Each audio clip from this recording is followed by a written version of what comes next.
যেই ব্যক্তিরা আপনাদের কাছে বারবার তাদের নিরাপত্তা চেয়েছে, যাদের কারণে আপনি আজকে উপদেষ্টা হতে পেরেছেন, সেই ব্যক্তিকে হত্যা করা হয়েছে। হত্যার পরে সেই হত্যাকারীকে আপনারা নির্বিঘ্নে এই দেশের ভেতরে লুকিয়ে রেখেছেন, ধরছেন না।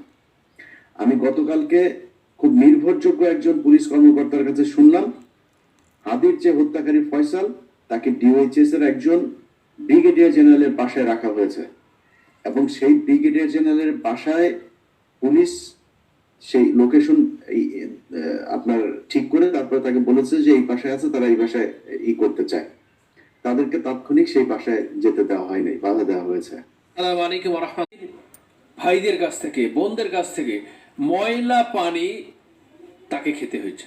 তারপরও তিনি হাসি মুখে বলেছেন, আমাকে যারা ময়লা পানি মেরেছেন আমি খুশি তাতে।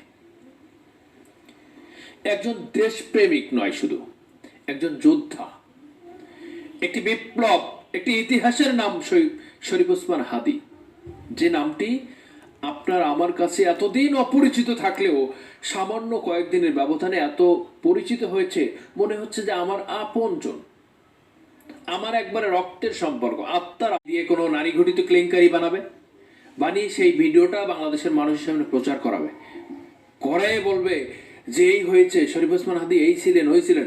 মানে তার সম্পূর্ণ বিপ্লবটি, তার যে গণ আন্দোলনের যে গতিটি সম্পূর্ণ রোধ করার জন্য প্ল্যান করেছেন সেনাবাহিনী, প্ল্যান করেছেন ইন্টারিম গভর্নমেন্ট, প্ল্যান করেছেন ডিজিএফআই, প্ল্যান করেছেন রয়ের এজেন্টরা।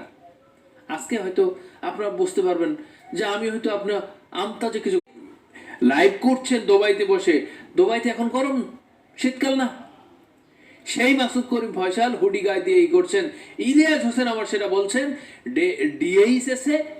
ডিওএইচএসে, বুঝবেন যে জিনিসটা, এখানে একজন ব্রিগেডিয়ার জেনারেলের বাসায় মাসুদ করিম ফয়সাল আছে।